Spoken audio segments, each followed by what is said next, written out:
After getting held up for nearly 9 days in Karwar, thus missing out its normal date to set over Goa, the southern west monsoon is likely to onset over the coastal state in next 24 hours. आज के दिन यानी कि 10th जून को south west monsoon has advanced into entire Goa, यानी कि पूरे जो गोवा स्टेट है उसको मानसून करंट्स ने कवर किया है। और पूरे गोवा के साथ साथ some parts of south Maharashtra यानी कि साउथ कोंकण के कुछ रीजन में भी आज के दिन मानसून पहुँचे हैं।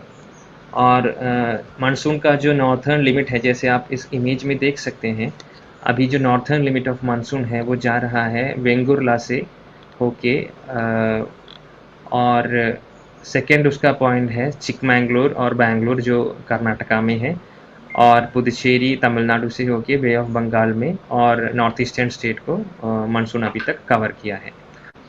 मानसून का जो नॉर्थर्न लिमिट है वो फ्रॉम अराउंड 31 मई से 9 जून तक कारवार में ही था। It was not covering Goa till today.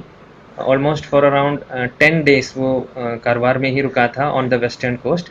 और अगर हम पिछले 20 साल के डाटा उठा के देखेंगे तो we can see that longer than this or the only occasion when monsoon's northern limit remained at Karwar more than 10 days was in the year 2007। और उस साल में ये मानसून का नॉर्थर्न लिमिट कारवार में ही रहा फॉर अप्रॉक्सीमेटली 15 डेज, और इस बार ये रहा 10 डेज बिफोर कमिंग टू और further proceeding to Goa coast.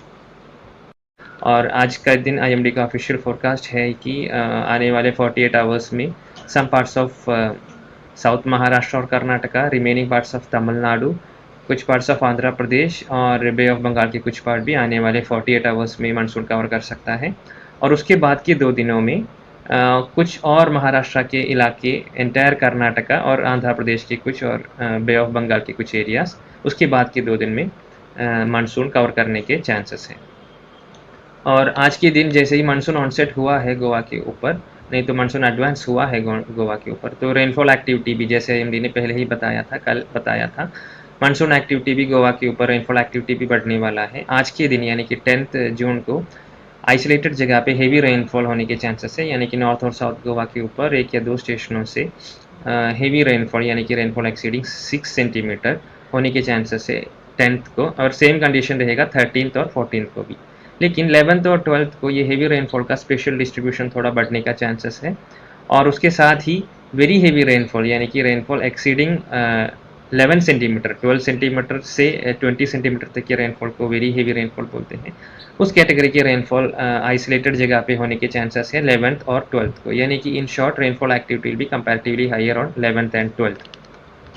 तो आज के दिन येलो कलर वार्निंग इश्यू किया है आने वाले 5 दिनों के लिए दोनों डिस्ट्रिक्ट के ऊपर। और रेनफॉल जो है मोस्टली जब इंटेंस रेनफॉल एक्टिविटी होता है तो इंटेंस स्पेल्स भी रेनफॉल के साथ हो सकते हैं, और उसके साथ ही विंड स्पीड भी अप्रॉक्सीमेटली अराउंड 40 kmph तक गस्टिंग का एक्टिव फेसेस ऑफ मानसून में होने के चांसेस हैं। और उसके ही साथ जब रेनफॉल एक्टिविटी ज़्यादा हो और ये परसिस्ट रहते हैं 2 या 3 दिन, तो there are some impacts that also could be associated with increased rainfall activity. तो ये सारे डिटेल्स जो हैं पॉसिबिलिटी ऑफ इम्पैक्ट्स, ये जो पॉसिबल इम्पैक्ट्स है उसके डिटेल्स और जो क्रॉप स्पेसिफिक इम्पैक्ट है वो सारे डिटेल्स आईएमडी की वेबसाइट में रेडली अवेलेबल है। तो इट इज़ रिक्वेस्टेड कि public please be updated with all this information and take the necessary precautions. और उसके साथ ही फिशरमैन के लिए ये वार्निंग है कि अभी जो मानसून एक्टिव फेसेस में नहीं तो नॉर्मल फेस में है गोवा के कोस्ट में, तो wind speed of 40 to 50 kmph, gusting to even up to 60 kilometre per hour, और स्क्वाली वेदर होने के चांसेस है। आप जैसे इस मैप में देख सकते हैं गोवा कोस्ट में, साउथ महाराष्ट्र कोस्ट में, कर्नाटका केरला कोस्ट में सब ये सिचुएशन रहने के चांसेस हैं, पॉसिबिलिटीज़ हैं अप टू अराउंड 14th जून।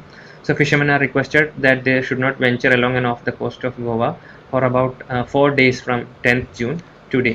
और जैसे ही आप इस सैटेलाइट इमेज में देख सकते हैं, there are clouds forming over Arabian Sea and coming towards Goa as it is in the case of typical monsoon rainfall activity।